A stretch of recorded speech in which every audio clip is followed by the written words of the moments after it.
All right, guys, welcome. What are you wearing? Oh my goodness. So we are here to play poker tonight, I guess.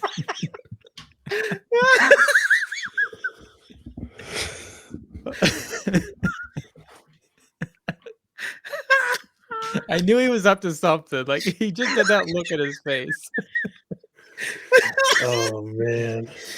So for those of you who can't see, Evan has put on a Be Dale thankful. Earnhardt visor.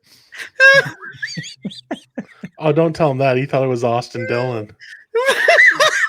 No, I did not. I think I look good. And it looks just like you would imagine it. Yeah, looks pretty slick. I mean, look at it. It's got the Yeah, signature. It's leather. Okay. And actually, I love it. Like, don't take it off. actually, it He's was got the matching underwear on too. So I mean, same you'll have to see that on our OnlyFans. Actually, to be fair, it used to have a little more curve to the peak before I sat on it, not realizing it. Straightened it right out. I mean, it's pretty good for free, right? I think you're still overpaid. Else. These, All right. Well, that started off well. Excuse me while I make $5,000 by trying to sip my McDonald's here. Oh yeah, you've got the promo going to you. Yeah, there we go. I made my money for the night. We're done. So how are you guys doing? Doing pretty good. Sun was in my eyes earlier, but it's not now. It's in your eye. Ever since you put that on, yeah. It's great because like the sun's not in my eyes, but I can still feel the warmth on my head. Like there really is nothing better than a visor. Like, I'm speechless. I can't. Like, how am I supposed to? Oh man. Like we knew about this visor too. We should have known it was going to make an appearance. I mean, I thought he had a little bit of pride. Like I didn't. Nah, we should know by now. I've got none. Did you see what he wore last week? And somehow this is worse. I figured there had to be a way to top it. Oh, you wait until next week. Oh, great. Gonna wear my underwear as overwear. Corey, you really got to take us into. Yeah. So, anyways, we had a race last week, or I guess this week. Sunday is the first day of the week. But pit strategy. Wow, we're off to a great start. I have like 14 paragraphs to read, and I can't even get the first. It's okay. All we have to do is keep it their pit strategy. We just have pit strategy. 3 takes. Come on, once again, sound it out. Ruled the conversation at Talladega as many teams determined that fuel saving was going to be a race-winning strategy. What a terrible strategy. Unlike in races past, we saw many of the less prominent teams rise to the occasion and decide they were going to get to the front and lead some laps, resulting in a top 10 that oftentimes included names we don't often see running near the front. Was this an acceptable alternative to having the teams race at 100%, or is it still a negative look for the sport? Dale Earnhardt, please take it away. Speaking of negative looks, listen, I think I forget who it was, so forgive me. But there was a time when somebody was out of the draft because of a pit road penalty, and they were faster than the field. It wasn't Keller, I believe. It wasn't Larson, but I forget who it was. Anyway, they were not at risk of going a lap down. Maybe not faster, but they weren't at risk of going a lap down. Maybe I should rephrase that. And I think that is absolutely unacceptable for a professional sport. And don't get me wrong, I value strategy and things like that, but not a group-wide decision to save on fuel. We have a 100% rule in this sport where, you know, unlike other motorsports where you can, in certain situations, work as a team to benefit a driver. You know, if you're going a lap down, you can fight the leader and purposely drive slower to hold them up or whatever. You can do that. We have 100% rule that forbids that.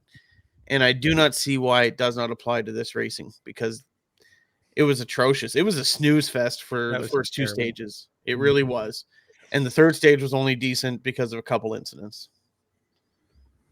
And like there was Thank no the point Toyotas for that. Toyota. And there was no point of even like looking at the standings to see where guys were, because like 5 minutes the guy from the back, he was at the front. Like it was just Man, Cody Ware was in fifth.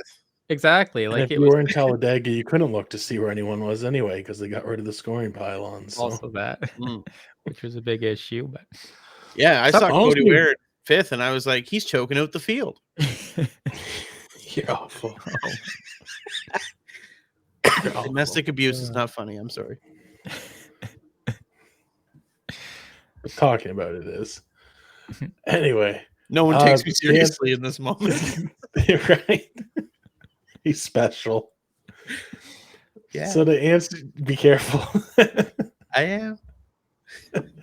So to answer your question, Corey, yeah, like I agree with everything Evan said, but not only that, the fact that we did have guys leading the race that normally aren't, and that's awesome for sponsors. That's great for the TV time, but it would be great if they got TV time. I feel like we spent more time at commercials, right. or then we'd come back and, hey, let's look at Kyle Busch's splitter cam. Like, it was just absolutely horrible. Like, man. Yeah, the Like, commercials are just brutal. Like If I Yeah. hear I've got to try it first one more time. Did you guys not catch that? no, I did not catch I was that. on Stupid. TSN, I I forget guess. if it was Coke or McDonald's. And you guys weren't on the US channel? I was, Yeah. but Oh, anyway, there was one of the commercials, and like, it's like, I have to try it first. And it seemed like it played every commercial break. my favorite was when Hinties for Canada. yeah, okay, yeah. But my favorite was when Mike Joy, things were just starting to happen. He's like, things are starting to heat up, and now we'll be right back. It's like, are you kidding me? Like, so It's the Fox special move right there, man. that was ridiculous. Oh, it's bad. Anyways, It's like they leave it on a cliffhanger though, so you can come back. Like- Like it makes sense. so you can see boring parts again. Like, because by the Right. time you're back, the cliffhanger's over. It's like, This is what happened while we were away. yeah, 38 lead Now we're changes. back racing at 50%. yeah. Yeah, No, for a Talladega race, that was disappointing. yeah. Except the winner. Speak for The yourself. winner. I was pretty disappointed with the winner, not gonna lie. Yeah, the guy you guys both said last week's overrated. Oh, he lucked into one? Yeah, he totally lucked into that. Sorry. He didn't luck into one, but the people around him lucked their way out Yeah, of it. And if easy Bowman. And if it wasn't for Truex pushing him good, like he would have been just gone. You can make that argument for anybody. If it wasn't for Gregson, I know, yeah. but it was mostly wouldn't have right been spot, there. right spot, right time for That's Reddick. what racing is. No. And the right spot's the first one across the line. So I want to come back to this because you guys said overrated, both of you last week. 100%. Rookie of the year 2018, also 2018 Xfinity champ, 2019 Xfinity champ. Rookie season finished 19th. Hasn't missed the playoffs since, finished 6th last year, 6 wins in 155 races. The kid's 28 years old. Like, he is not overrated. Christopher Bell's got 7 wins in 151 races. Like, the kid is a Christopher Bell level talent. And Bell's who you got to pick to win the championship this year. So, I mean, enough of this overrated nonsense. Bell's back-to-back Final Fours, man. Right. not- So that's one We're not more race. We're not comparing apples to apples here. No, but you can't say that Reddick is overrated. Like, the kid's think we right did on last Bell's week. heel. Like, I think we. Yeah, I, and it's a I didn't stupid say opinion. it. I just held up a sign that said it. I think the It's general a- consensus was overrated. It's a BS opinion, is all I'm saying. All And right. there's the facts why. All right. Oh man. So That's fine. That was the I'm whole just point saying. of last week's caution break, was to have this conversation. Not necessarily the Reddick one, but to have conversation about topics that might otherwise be deemed controversial. So, I mean, that apparently- visor's controversial. How are these controversial? Look, it's a fashion statement. It may not be a good one, but it's a statement. Something. That's Anyway. okay. At least I'm not embarrassed of mine. All right. hiding So, the shadow. anyways, Look I at still you. got a lot of reading to do here. So He needs a light at the front. We can't see his face. Are you talking to me? Yeah. You're all shadowed. There And we go. it's a 2311 head. I get it now. My bad. So Who'd you after think it was? I knew it was 2311. Oh, okay. I saw it before the sun went down in Harvey. Good old Harley Station. Sorry, Corey. Can I talk now? Are we good? Yeah, you've got a lot of reading to do. I don't know why you're I taking so do. long. After having some exceptionally clean stages for the first two segments, stage 3 ended up producing some interesting moments, as anticipated. In one of the most baffling moments, most of the Toyota teams pitted together a few laps earlier than the rest of the field as the other teams contemplated their moves to regain competitive advantage. The Toyotas lined up and began to run some extremely fast laps as they were now good to go on fuel. Moments later, the Toyotas of Erik Jones, Bubba Wallace, and John Hunter Nemechek ran out of talent, made contact with each other in corner entry, and took out all but 3 of the Toyota cars. It's just the most absurd thing we've seen in NASCAR this season. Donnie, let's go with you. You guys are pathetic. How are we Both of you. pathetic? Oh, Like, man. come Did on. you see what happened? That was pathetic. Like, That well, was rough. who won at the end of the day? Toyota. So Yeah, I you want knew to that take more than that. To be fair, I don't know that Toyota won so much as Ford lost, but they get the trophy, so it's fine. Yeah. Oh, man. Anyway, sorry. No, We I were- mean it was unfortunate for sure. I mean, you hate to see it. Well, I hate to see it. You guys friggin' love to see it and didn't shut up about it in the group chat all day. And here we are talking about it again this week. But yeah. No, it wasn't the best moment for Toyota racing this year, and it's definitely why I didn't wear my John Hunter Nemechek hat tonight. But my dad texted me, said, yeah, my hat's gone double value now because he got it signed there by Reddick. And I texted him back and said, yeah, I think mine crashed about 50%. So, but yeah, it is what it is. I mean, it sucks for guys like Bubba who always run well at Talladega, gets his home track. So, I'm always rooting for him to do well. And I mean, I guess, yeah, the thing we really should be talking about is Erik Jones. That really sucks for him. He's going to be missing Dover next week. It sounds like broken more. I think vertebrae. he cracked his vertebrae. Yeah. Yeah. So, I mean, Dover for sure. But let's be honest, it's probably going to be a little while before we see him back. Probably. Yeah. And not an easy injury to recover from. But going back to the Toyota thing real quick, I know you wanted to get away from it, but I'm not letting you do it. I think the crazy part is I really don't know who got into who, when, where. Like, I know everyone's saying John Hunter Nemechek because he's the guy that was at the last of the group. But like the cars had all moved up the track. They were all out of shape long before it actually went real haywire. And although it didn't bother me to see it, the only innocent party that really got affected was Denny. He almost snuck through and then just got obliterated. And so the Truex's avoidance was actually impressive too. I'm not sure how he reacted that fast, but he made it through. And talent.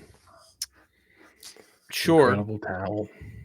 If it was talent, it was the only talent in that group in that moment, because there wasn't a whole lot to go on. But I honestly think they probably did have, and I think it's pretty much the consensus among anyone watching, is that they probably did have the strategy to beat in that moment.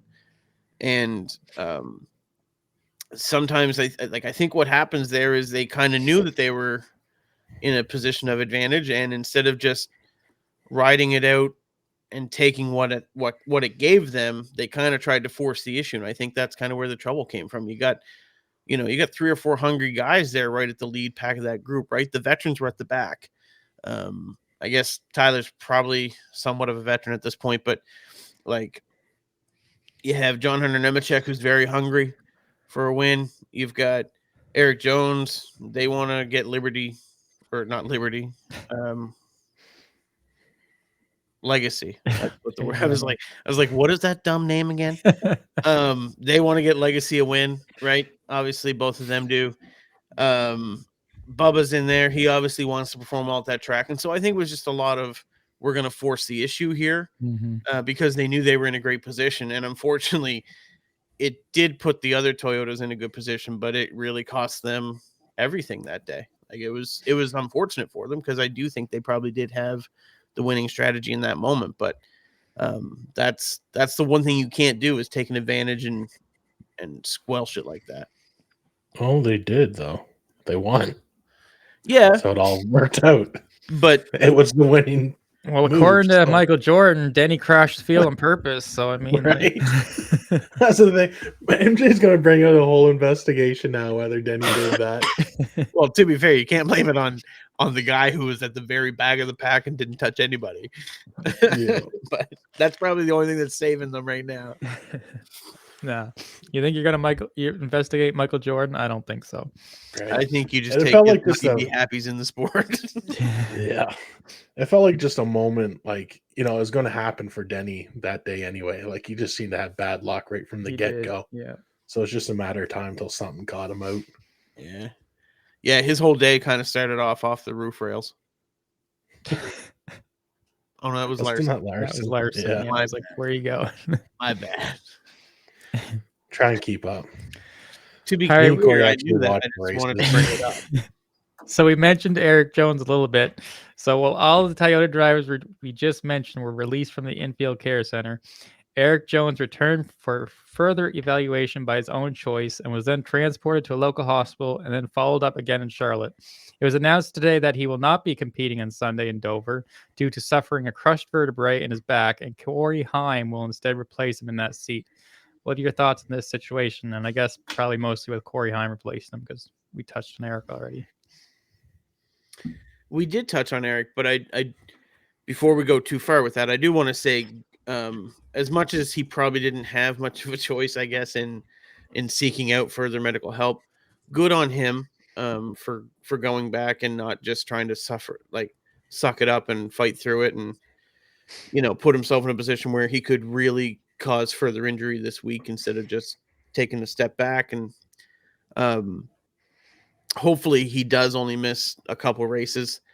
I forget how many Bowman missed last week with a similar injury. I think it was 4 or 5, including the All-Star break. So hopefully he doesn't miss that many. Hopefully he has a less severe injury, but I think it's a great opportunity for a guy like Corey Heim. Great name. Yeah, I don't know. You don't hear Heim a lot, right? At least it's spelled right. Yeah.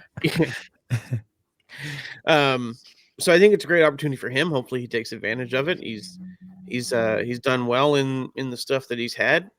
Granted, he's usually been in top tier equipment. He won't be this weekend, but he's done well. Hopefully he can capitalize and make something of it, I guess. Did any of you guys hear Erik Jones in-car audio yet? Yeah, that was gross. No. Yeah, that was crazy, eh? Oh, was it? Oh yeah, like his spotter asked him, was like, "Are you okay?" And he like gasped. I was like, "I don't think I'm okay." Like it was. Yeah, like it was. Yeah. No. And then a couple minutes later, he's like, "I need help." Yeah. Like, brutal. Oh yeah, man, it was. Could you imagine listening to that? I don't no. Like, yeah, and not being able to do anything up on the roof, like right.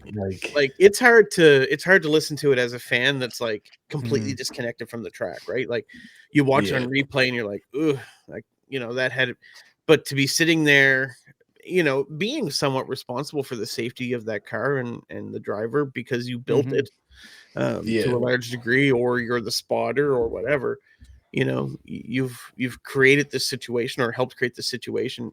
I don't know how they do it, man. Right. That's gotta be scary as a driver though, too. Like knowing your back is just jacked, not thinking you're all right. And like knowing you got to climb out of that car. Like, right. Yeah. Because I mean, even if they take the roof off, like that's not an easy thing to get out of. You know what I mean? No. No. Like, yeah. No, like I've seen Evan get out of a sim rig and it's painful, man.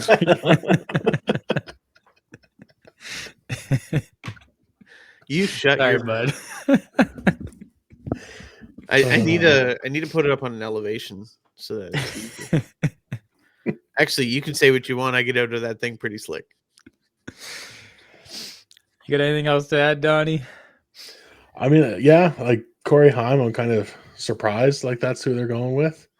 Like kid's pretty young and stuff, but I mean, I don't know. Maybe the other guys I want to see are kind of locked in with Joe Gibbs. So, Well, he was hired in the offseason as their reserve driver. Oh, okay. So yeah, so he's like the go-to. There you go. And their sim driver as well, I believe. But yeah, I always just I like to see Ryan Truex get some more seat time, or even Erik Almirola back in the show. Like that's just kind of as a fan. Like, I mean, we're going to see Corey come up in the future and stuff, but I'm not really expecting much from him.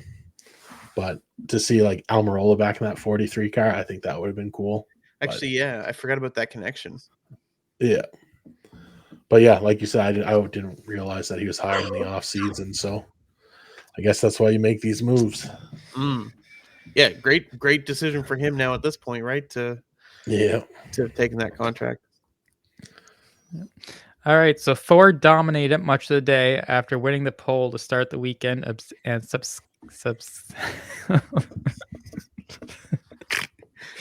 I give up.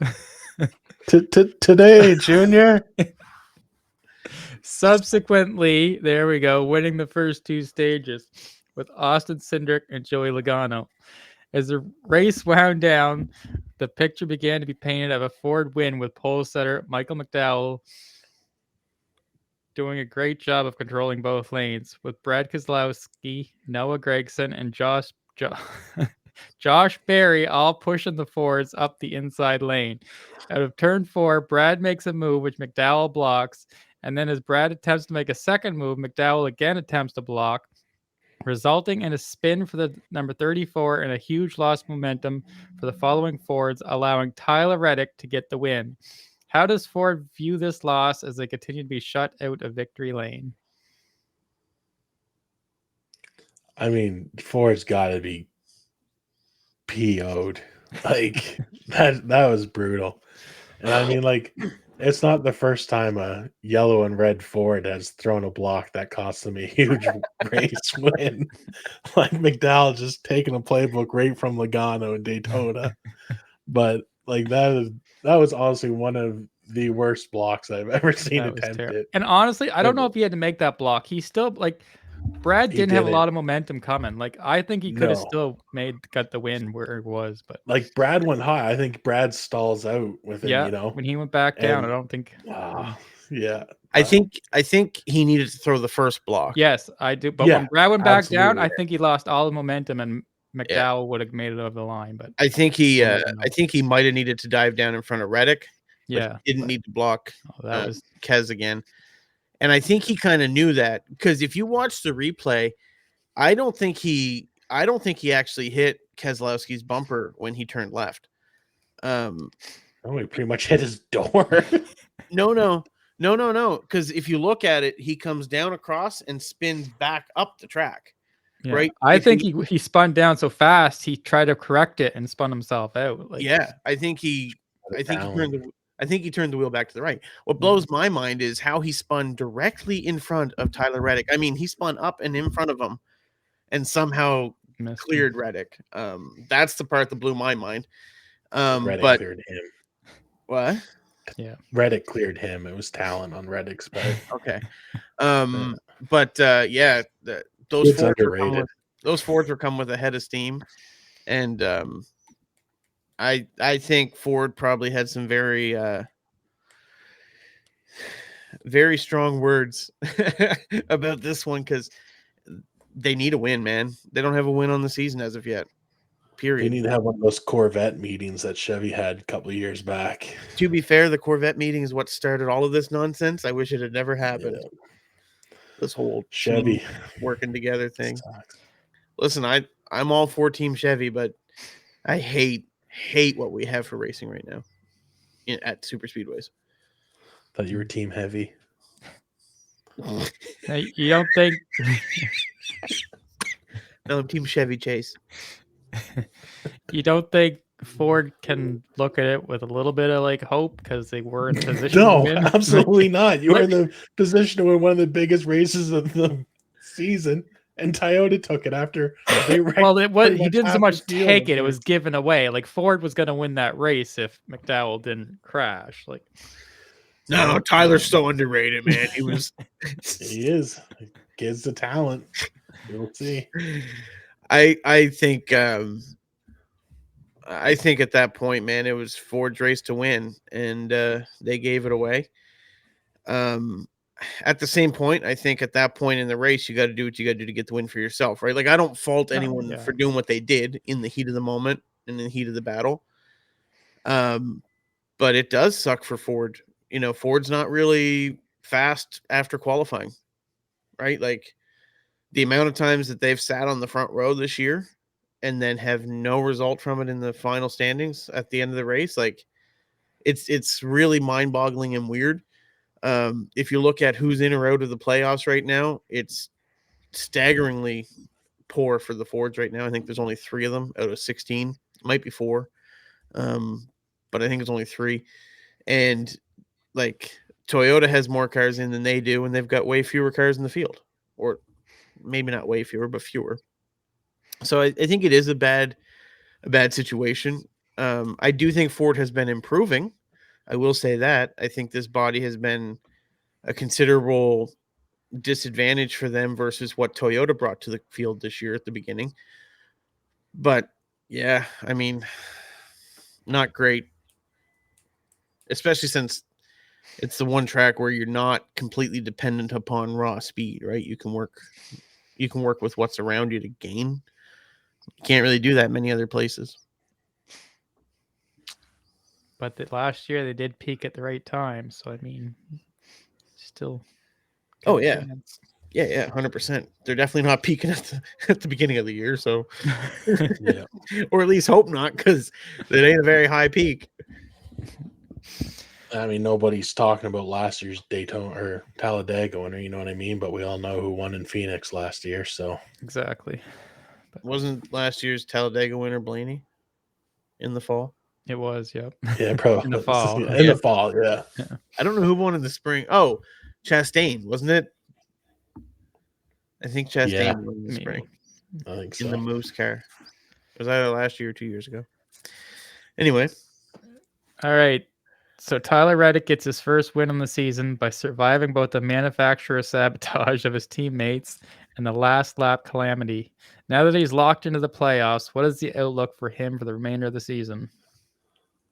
Donnie, it's all up from here. I think we're going to get probably 2 more wins, and then maybe another win or 2 in the playoffs. Road tracks or ovals? Why not both? Where do you think the best shots is at? I'm not telling you because you steal my picks as soon as I mention them. I'm like, that happened last week with Keselowski. So you're thinking Dover? I thought about taking Chase, but then I saw your Brad Keselowski hat and thought, no, that wasn't. Yeah. Fool me once. Fool me once, you're like everyone else. Well, all right. Well, that's all I got. Evan, we going at caution break, or you got anything else to say about Tyler? You look like John Daly. I don't know who John Daly is. I just assume he's handsome. Oh, yeah. Okay. Oh, sure. Yep. No, I will say, though, I think Tyler Reddick's going to be pretty ho-hum for the rest of the year like he usually is. All right. He did get emotional, though. I liked seeing that. He was pretty excited. So, well, yeah. Like, ho-hum into 6th place last year. Where's Bowman? At home with a broken that's back. Pretty good. We made it like half hour to the podcast without making a Bowman joke. So, right. To be fair, I showed up with an Earnhardt visor. What else What else? Yeah. The kid's picking on himself. He doesn't need our help, Corey. All right, let's go to the caution break segment. This week we're going to play a game called Fact or Fiction. I'm going to read you some maybe a little bit off the wall statements, and you're going to tell me if they are fact or fiction. Alex Bowman is a top tier driver. Fact or fiction? Fact. Can I just throw this out in the group chat? Did you read that, Corey? When like Evan texts, man, there's like none of the top tier guys are in the top 10 right now. I look up at the screen, Bowman's running third. To be fair, when I sent it, I didn't see he was that. not in the top 10. But yes, I was very disappointed when I saw that happen. I knew what was coming. That's how fast things are changing, though. Like that's how Oh, yeah. ridiculous that race was. Like It was absurd. Yeah. So I'm going to give you a few random facts. We had a fairly substantial amount of topics to talk about after the checker segment, so I did keep this a little bit shorter. And most of these facts were taken primarily from Reddit and Tyler Barth at tb98nj.wordpress.com. Although I did go ahead and verify them, so don't. Oh man, I messed up my hat or my visor. Let me get that back on straight. All right, so let's start with fact number one. Fact or fiction number one, I should say. The 2012 K&N Pro Series East featured Kyle Larson, Chase Elliott, Bubba Wallace, Ryan Blaney, Daniel Suarez, and Brett Moffitt. Those drivers earned 6 wins out of the 14-race season. Corey LaJoie was also in that series and won 5 races by himself. Fact or fiction? Fiction. Fact. Just because it's too long to make up. It is actually a fact. Corey LaJoie dominated that series against those guys, which is pretty wild when you think about it. What kind of series was it? Just like a lower? Yeah, so it's like basically Arca, pre-Arca. Okay. Yeah. Yeah. It's just Wreckfest. Actually, that's crazy though when you think about it. Technically, it became an Arca series. Like there's Arca East, West, and then Arca Main. And some races are East races, some races are West races, and then some are just all of it together. It's kind of a weird system. All right. Fact or fiction number 2. A driver by the name of Buckshot Jones was the 1999 Rookie of the Year. Fact or fiction? Fact. Fiction. That is fiction. Buckshot Jones did attempt a rookie season in 1999. However, after 9 starts, none in the top 20, and 8 did not qualify. He abandoned his attempt and would reattempt in 2001, driving the number 44 for Petty Enterprises. I was gonna say he drove for a while, didn't he? He did, yeah. He was actually quite good in the Busch series, to be honest with you, especially since he like owned the team. It was like a self-funded organization, but yeah. All right, fact or fiction number 3. Jeff Gordon had an uncle who played trumpet for Elvis Presley in the 1970s. Fact or fiction? Fact. Fiction. That is a fact. His uncle's name was Pat Houston. Yay. And not only did he play trumpet, he was actually the lead trumpet player. I'll be able to sleep tonight knowing that fact now. Thank goodness. Do you know who the 99 Rookie of the Year was? 99, Matt Kenseth. Nope, Tony Stewart. Then Kenseth was 2000. Okay, let's go with this one. Terry Labonte earned 25 top 10s and 6 top 5s before ever finishing on the lead lap. Fact or fiction? What? No, fiction. Fiction. Terry Labonte earned 25 top 10s and 6 top 5s before ever finishing on the lead lap. Fact or fiction? That's a tough one because that really could be true the way NASCAR ran back then. I'm still going fiction because that just seems too much. Yeah, I'm going fiction too. It's actually fact. 25 Seriously? top 10s and 6 top 5s before he ever finished on the lead lap. And his second lead lap finish, he won. That's wild. Yeah. And then people say that old school racing's like end all be all. Like, don't get me wrong, I enjoyed the old school stuff too, but like you can't tell me it's not more competitive right now. Right. All right. James Ingram went almost 25 years between his second and third Cup Series starts. Fact or fiction? Never heard of Fiction. him. Fact. For 23 years. It is fiction. He actually went 28 years between starts. From 1952 to 1980. His third start was also his final start. Yeah. That's quite a gap, though. I'll give you that. Mm-hmm. All right. And the final one I got for you tonight. Janet Guthrie was the first female driver to enter a top-level NASCAR race in 1976. Fact or fiction? Fact. Fiction. It is fiction.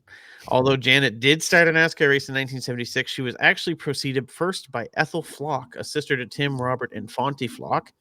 Ethel made her first start in 1949, which was NASCAR's inaugural season. Ethel Flock. Ethel Flock, yeah. Imagine having that name. I know. All right. Flock, Cool. Yeah. Who was the last woman to run full time in NASCAR? Danica in Cup Series. Jeff Gordon. Jeff Gordon. Fact.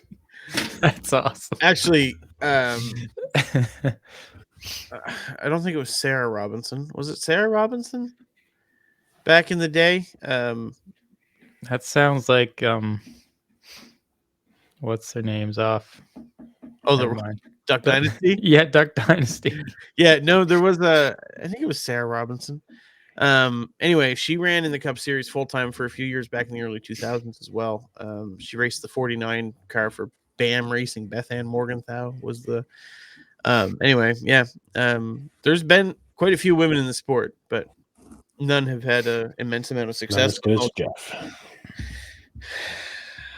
Anyway, moving on. Let's head over to the red flag segment, and then we will get over to Donnie for Before the Green and picks. So he can sing my praises. Shut up. Doubt it. So how's the old iRacing coming along there, Ev? It's been going really good, but I've been racing less, actually, if I'm being honest. I've been using Premier Racing setups, and I'm just so much faster than I was, so the races have been much shorter. Are you really going to try and turn this into an ad? You bet I am. Listen, all jokes aside, I have recently switched to Premier Racing setups and became a part of their testing team, and I can say with 100% certainty that these setups are legitimately great. One of my favorite things about Premier is the fact that any and all of their sets are rigorously tested in-house before they ever get put into the real world. If you're an oval driver and you see me on the track, Premier is what I'm driving. So it's going good then. Absolutely, it's going good. Listen, with Premier, I have access to way more than ever before, and all of you listening out there can too. From new digital car wraps to show your personal style to setup guides and coaching, you can get all of it from Premier Racing Setups. Did I mention that I've gained nearly 1,000 iRatings since I joined PRS about a month ago? I'm sure you did, but for those of us not going on the team, it's got to be fairly pricey, I assume. Not at all. Actually, we've got monthly setup passes starting at only $8 a month in some series, and that provides you with multiple setups for each track that series goes to. So you can always be guaranteed to be quick. As an added bonus, due to my partnership with the team, if you go to the checkout, make sure to use code BEFORETHEGREEN15 to save 15%. Wouldn't it be just easier to follow the link in the episode notes? Yeah, it definitely would be, but Mr. Complicated over here probably never thought of that. So let me sum it all up then. If you're an iRacer and want to be fast, Premier Racing Setup has what you need, and you can follow the link in the episode description to save money. Nailed it. Guess next time I'll let you guys write the ad. Maybe we can save some words. You are on a tear. What is it? 3 in a row? Three in a row, man. Has anyone gone 3 in a row yet? No, Nope. that was Corey? it. Corey's No? the first. Yeah.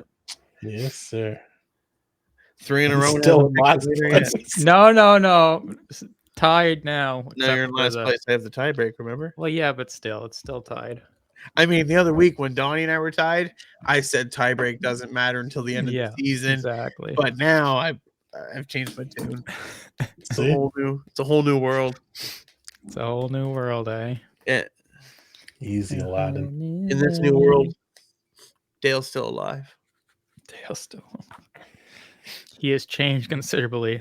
I didn't say I was Dale. I said Dale's still alive. Good grief. I'm not delusional.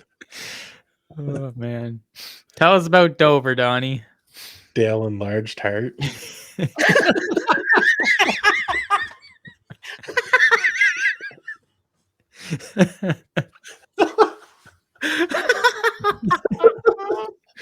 Wow. Oh, man. I don't know if that's going to make it in, but that was good. That was the best obesity joke we've had on the podcast thus far. Right? Oh, man. Well, actually, I don't know. Well, no, it wasn't really an obesity joke. Corey's first episode, he did say if Donnie falls in the woods, does he make a sound? That's not an obesity joke, but that was probably one of the better ones we've had. Yeah. Glad you're not Eric Jones' spotter.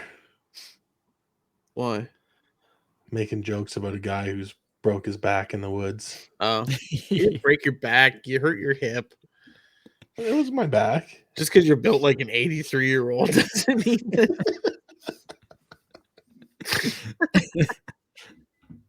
Okay, this is no good for the fans. We've got to talk about NASCAR here. talk about Dover here. All right, so yeah, that's where we're headed. Monster Mile. Love this track as a Jimmy Johnson fan, seeing as he has the most wins of all time at 11. And also love this track because Martin Truex Jr. won last year on rain delayed Monday. You hate playoff tracks, eh? Let's just hope for some more rain. He had nothing for that. He didn't even respond. Yeah, it's still in the playoffs last year. All right. Anyway, yeah, Dover. Let's hope for some more action than what we've gotten past couple of weeks. And let's talk about our picks from last week, as we kind of already touched on. Evan, Daniel Suarez, 27th. This is what, your third week in a row finishing last? Is it? I think so. No. No. To be fair, didn't he? 3 weeks ago, you picked Bell, who finished 35th Right. at Martinsville, and I had Gregson. When Corey won. Didn't he get upgraded 26? Didn't him and Kyle Busch switch spots? Oh, okay. Oh, that that changed. I just could've tried to help happened. you out there, bud. Like giving you every position possible. Haven't had a top 20 mean- finish since you started winning. Makes sense. Kyle Busch would finish way back there. So, yeah. Speaking of guys I- who weren't He there. will be upset. Yeah, that's why I threw it in there.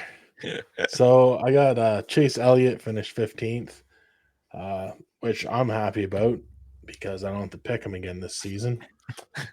And Brad Keselowski, my actual pick, finished second. So once again, I did great in picks, but Yeah. Corey stole it from I underneath me. stole it from because- you. Yeah. Okay. Yeah, exactly. And here we are. I Here think we this point should be split, but So how I many was is that? overruled. Is that 3 in a row? That's 3 in a row.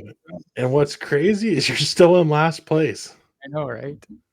So, It's all right. I've made up I ground. mean, I guess there's some tie-breaking stuff, but nobody really cares about the battle for second. And yeah, I still lead. So let's get into picks. What's crazy is, I got to give Corey a little credit. Corey has not finished worse. Has not picked Okay, a driver. don't stop jinxing me. No, you haven't picked a driver that finished worse than 7th since Phoenix. Like that's Take it. 7 races. That could Yeah. all change this week. I hope so. Oh, Are you ready for picks? yeah, because I don't even know who I'm picking yet. So I had a tough time at Dover too. There's so many guys who run pretty good here, but So were you just waiting to see who I wore on my hat tonight? no. I got to pick. I had to ask a fan of mine who to pick, and I'm going to go with his pick. So I'm going with Chase Elliott. all right. Okay. All right. I don't really want to burn a big name right now. Somebody who was in the playoffs last year is in danger of missing it this year, but had a promising showing last week. I'm going with Ricky Stenhouse Jr. I was actually thinking of taking him too. Yeah, I bet you were. I was legit. Good thing I don't have a Stenhouse hat. All right. If he was he was going to be my layup pick if I chose to lay up. All right. Well, I've got a layup pick for you that has quite a bit of upside. You've always got layup picks. No real. I was just waiting for the last 5 races of the year. No You real, make William Byron into a layup pick. He's no, going Corey Heim, let's be honest. Oh, that's a good opportunity.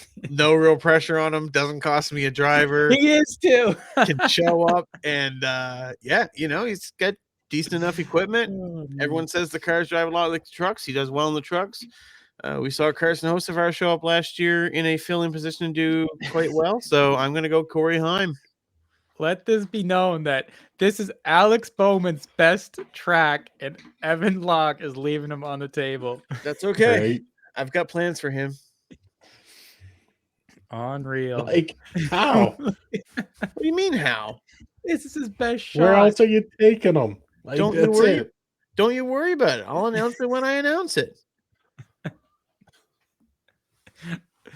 Oh man, He's still building momentum. the season's coming to an end, bud. No, it's not. Better come. He's tied for the lead in top fives. There's only 2 drivers have more top 10s than him. He's coming to his best track. He's tied for the lead top Right. 5. And this is going to be a great opportunity for him to build momentum. But I'm going to wait a little later in Look the at year top 4. when he is a little bit hotter. Eric Jones is going to get a win before Bowman. Doubt it. Well, At you'll least see. Bowman's got good equipment. None of that Toyota crap. Left him on the table. Yeah, I did. Yeah, and what's he doing with that good equipment? I mean, I can't Absolutely say nothing. much. I mean, Kyle Larson runs really good here too, but I wanted to take Kyle, but with 2 pit crews suspended, I was like, Actually, Kyle and Bowman right now, they're either like yeah, a top 5 or Yeah. what happened. Pretty There much. is no in between, right? So, but hey, I got 2 points with Larson, so hey, that's all that counts. I wouldn't be surprised with your Elliott pick. I think Stenhouse is a bit of a reach for a win, but He never finished know. top. He finished what, second here once, didn't he? A couple years ago. Yeah, he's not horrible here. No, he's not. Like, this is really. I mean, like, I'm not banking on him to win. Like, Right. I just want to finish ahead of, one of us. yeah, or even both would be better. I think barring a wreck, I think Elliott's probably the better pick this week, but we shall I see. didn't want to burn him here, but I mean, I shouldn't say that.